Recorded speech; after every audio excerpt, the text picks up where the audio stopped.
어느새 2019년도 이제 부활주일이 지나고 내일 모레면 5월이에요. 5월은 어떤 달이죠? 새생명 축제가 있는 달입니다. 새생명 축제가 있고요. 특별히 이제 가정의 달이잖아요. 만물이 약동하듯 이제 교회의 이 모든 영적인 생명력도 더욱더 풍성해지는 시간입니다. 그래서 이 5월 내내 마가의 달 앞방 가운데요, 여러분 그 태신자들, 작정하신 태신자들, 그리고 또 여러분들의 가정, 자녀, 부모님과 함께 이 자리 가운데 나오기를 도전해요. 초대합니다. 특별히 뭘 더 하는 그런 거는 전혀 없습니다. 다만 조금 더 우리가 온 가족이 함께 손붙잡고 나와서 기도하고 찬양하고 그렇게 축복하는 시간을 갖자는 뜻입니다. 부모가 자녀를 축복하고 자녀가 부모에게 감사하며 그 가운데 회복이 일어나는 5월이 되기를 소망합니다. 너무나 간절해요. 그렇게 너무나 하고 싶지만 아직 그렇게 할 수 없는 현실이라면 조금 더 그렇게 되기를 소망하며 그 어느 때보다 우리의 가정과 자녀를 위해 기도하는 5월이 되기를 원합니다. 사모하는 마음 가지고 또 기대하는 마음 가지고 손잡고 함께 올라오시기를 축복합니다.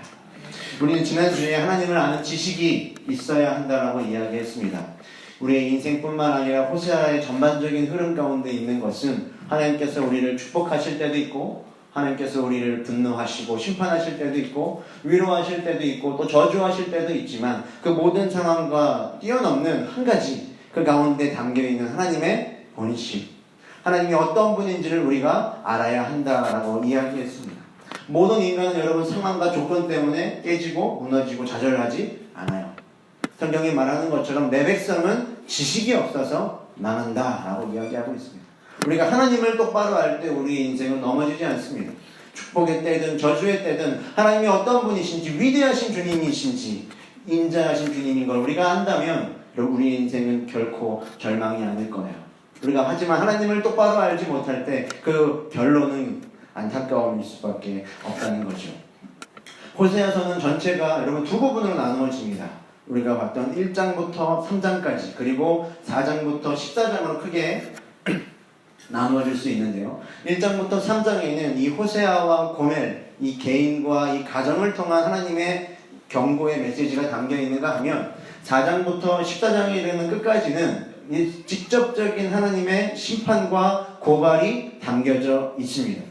그러니까 이전에는 하나님께서 은유적으로 너희들이 잘못한 그 점들을 이야기하셨다면 이 4장 이후부터는 직접적으로 너희가 어디서 넘어졌는지를 우리에게 가르쳐주고 있다는 거죠. 지난주에 나누었던 4장 그리고 5장까지도 마찬가지고요. 이어서 나오는 6장 1절이 그래서 우리에게 이렇게 이야기하고 있는 겁니다. 우리 6장 1절 말씀 한번 같이 읽어보겠습니다. 오라 우리가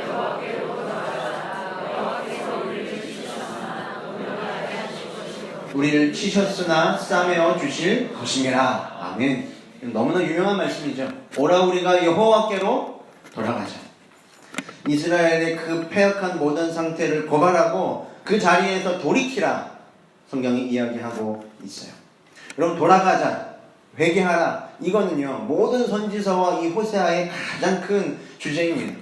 오라 우리가 돌아가자라고 하는 여기에는 여러분 두 가지 전제가 깔려 있습니다. 한 가지는 뭐겠습니까? 우리가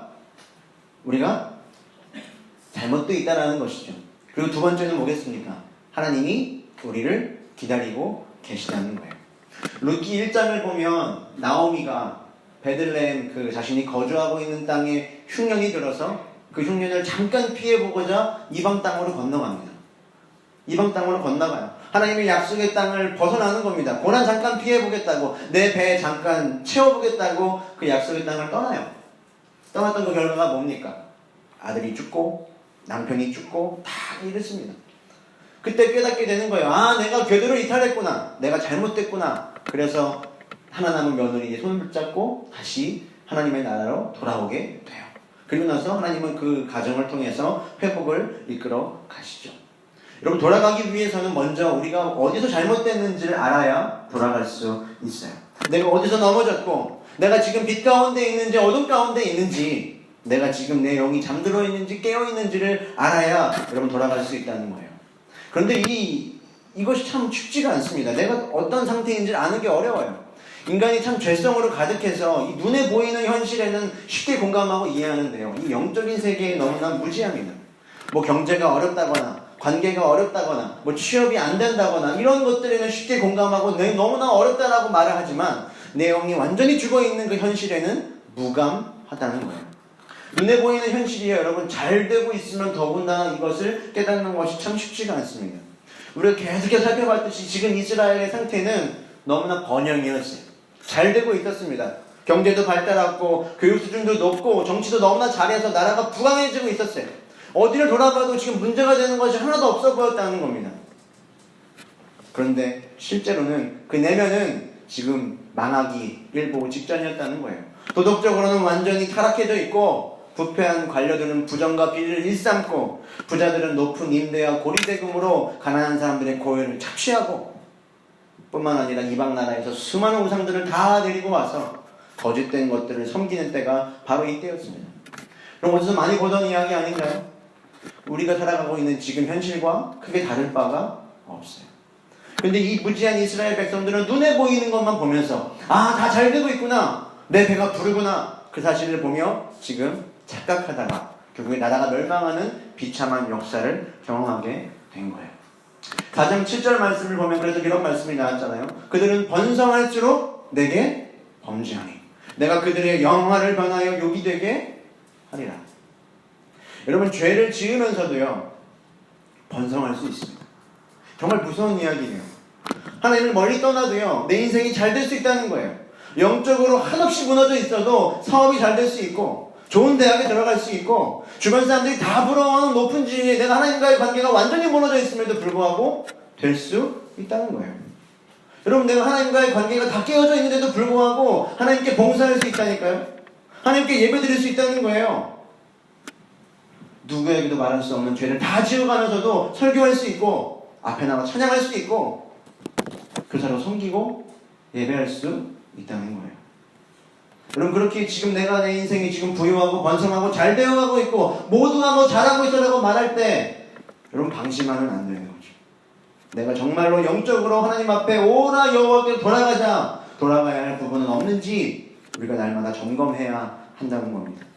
반대로 지금 우리의 일이 막막하고 안 풀리고 내가 어떻게 내 앞길을 열어가야 할지 알 수 없을 때도 그럼 좌절할 필요가 없는 거죠. 내가 지금 하나님과의 관계가 되어 있으면 그 관계만 내가 붙들고 있으면 결국엔 하나님이 열어가시고 내 길을 책임져 주실 줄로 믿습니다.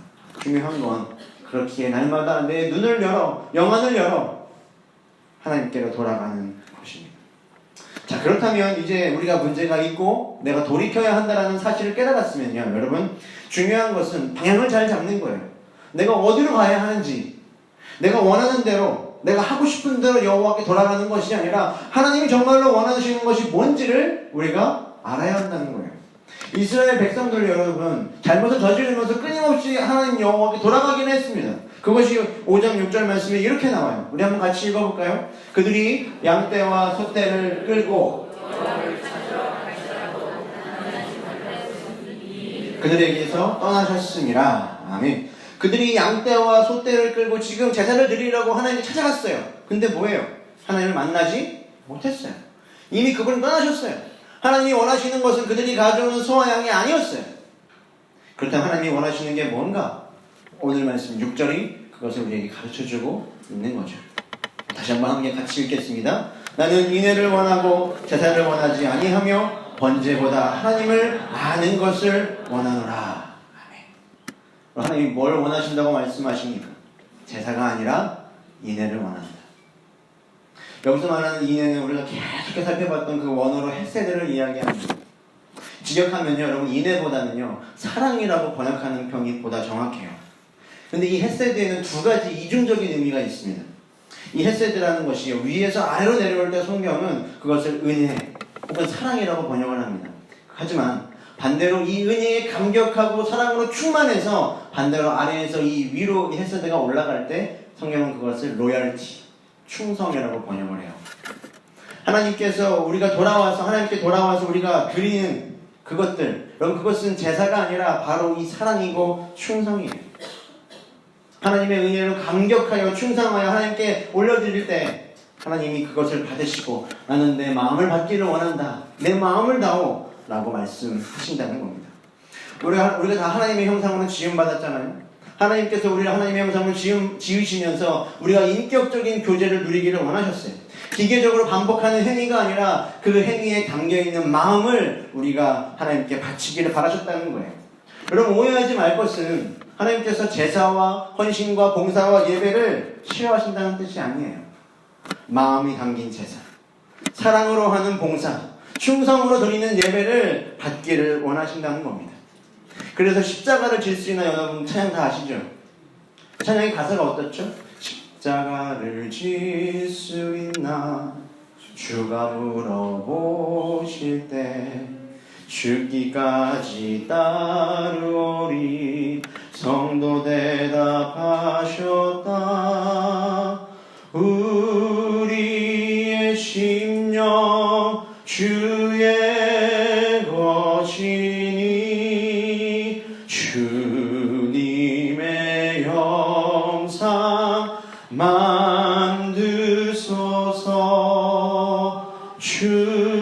주인도 따라 살아갈 동안 사랑과 충성 늘 바치오리다. 여러분 뭘 바친다고요? 사랑과 충성이에요. 예배, 더 많은 제사와 봉사를 바치는 게 아니라 사랑과 충성을 바치라고 우리에게 그렇게 이야기하고 계십니다. 여러분 어떠신가요? 하나님께 마땅히 그분께 돌아와 그분이 원하시는 인내에 사랑과 충성을 드리고 있으십니까? 내 마음을 다하고 뜻을 다하고 목숨을 다하여 내 하나님 여호와를 사랑하라고 하셨는데 여러분 그렇게 사랑하고 계신가요? 여러분 그렇게 사랑으로 봉사하고 여러분의 맡은 바 직분과 일들을 감당하고 계십니까? 다른 것 많지만 여러분 이 예배의 자리에 하나만 두고 한번 생각해 봅시다. 여러분 예배에 나오실 때 어떤 마음으로 나오세요? 기도의 자리에 어떤 마음으로 나오십니까? 정말로 신령과 진정을 다해 내가 예배 드리기 위해 나오시나요? 내가 하나님께 예배 드리지 않고 내 마음이 진정이 되지 않고 내 영혼이 너무나 갈급해서 여러분 나오냐는 겁니다. 하나님을 더 알고 싶어서 하나님께 기도하면서 나의 이 문제를 해결하고자 하는 기대하고 사모하는 마음 가지고 나오냐는 거예요. 하나님 다른 것이 아니라요. 바로 그 마음을 받기를 원하십니다. 우리 옛날 어른들이 시장 같은 데서 빳빳한 돈 받아오시면 어디다가 놓으셨어요? 기억 안 나세요? 다 성경책에 다 넣으셨어요. 왜 그러셨죠? 주일날 잘 해가지고 헌금 드리라고.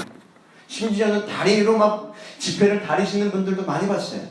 여러분 그렇게 따라하자는 이야기가 아니에요. 그 안에 담겨있는 하나님을 향한 정성과 사랑을 말하는 거예요.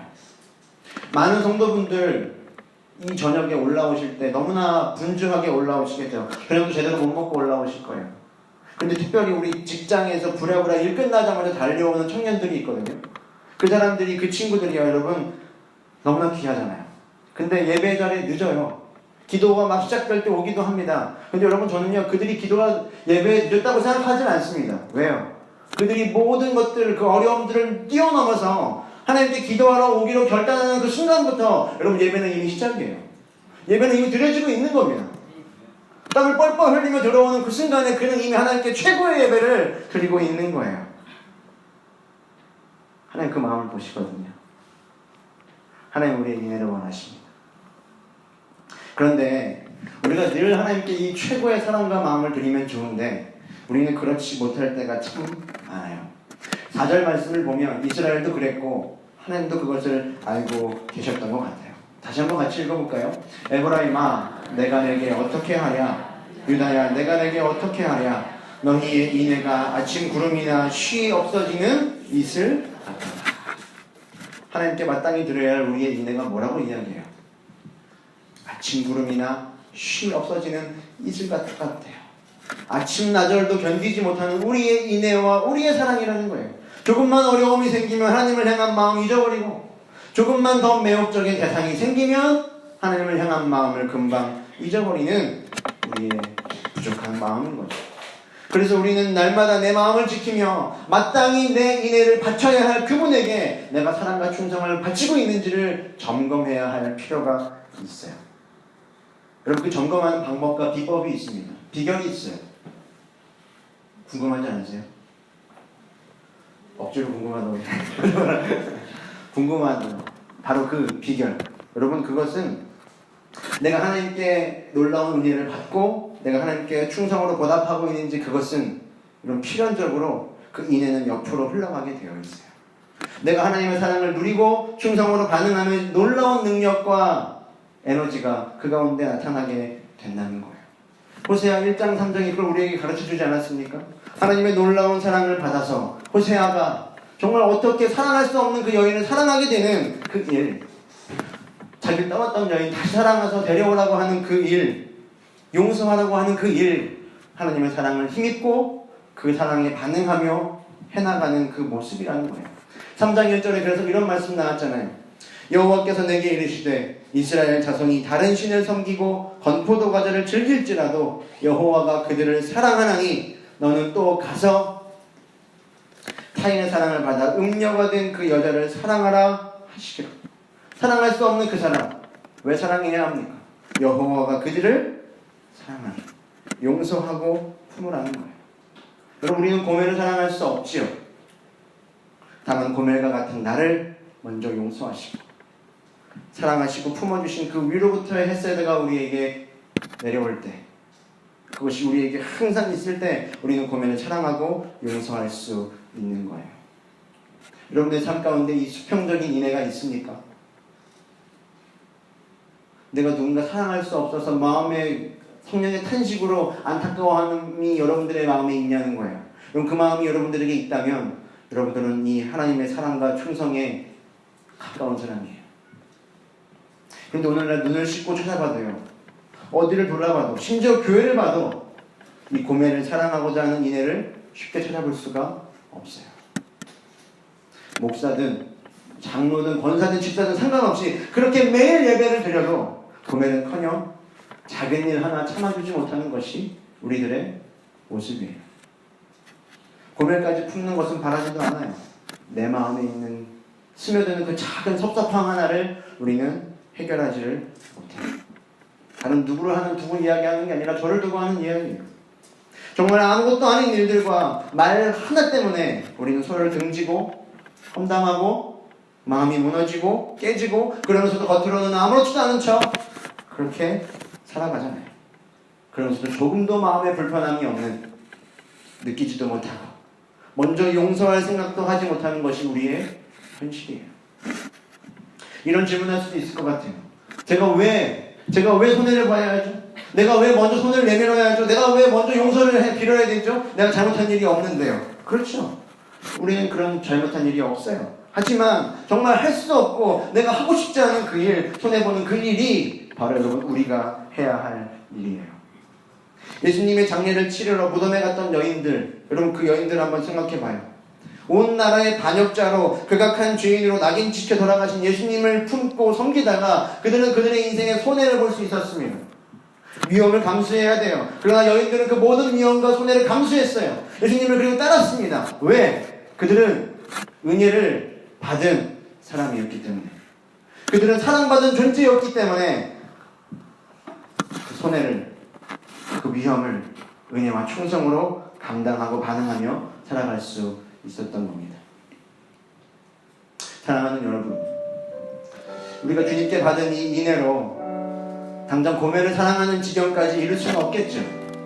그러나 저는 꿈을 가져봅니다. 언젠가는 우리 모두 주님께 받은 그 사랑으로 나도 언젠가는 고멜을 사랑하는 자리까지 나아가는 것입니다. 여러분, 이것이 진짜 믿는 사람들의 모습이 되어야 되지 않겠습니까? 실력이 있는 그리스도인이라면, 정말 믿음의 능력과 실력이 있는 그리스도인이라면 여러분 이 자리까지 나아가야 되는 줄로 믿습니다. 여러분, 이게 진짜 교회의 모습이 되어야 돼요. 위로부터 내려오는 사랑과 은혜, 거기에 반응하는 충성, 그리고 고멜을 사랑하는 이 십자가의 사건이 나타나는 공동체. 여러분, 이것이 교회가 되어야 되는 겁니다. 5월 가정의 달을 맞았어요. 여러분, 이 가정의 달을 맞아 이것을 우리가 먼저 회복해야 합니다. 고멜이 스스로 먼저 회복해 돌아오지 않았어요. 호세아가 하나님의 인애와 충성에 반응하며 고멜에게 다가갔을 때 그가 여호와께 돌아올 수 있었습니다. 주님은요, 여러분을 통해서 여러분의 가정과 자녀를 여호와께 돌아오게 하실 것입니다. 그 출발은 항상 누구로부터예요? 나로부터 시작되는 거예요. 우리가 하나님을 사랑함으로 이 땅이 회복되고, 우리가 하나님을 사랑함으로 내 이웃을 사랑하게 되고, 우리가 하나님을 사랑함으로 자녀와의 관계가 회복되고, 우리가 하나님을 사랑함으로 모든 우리의 어그러진 죄가 해결될 줄로 믿습니다.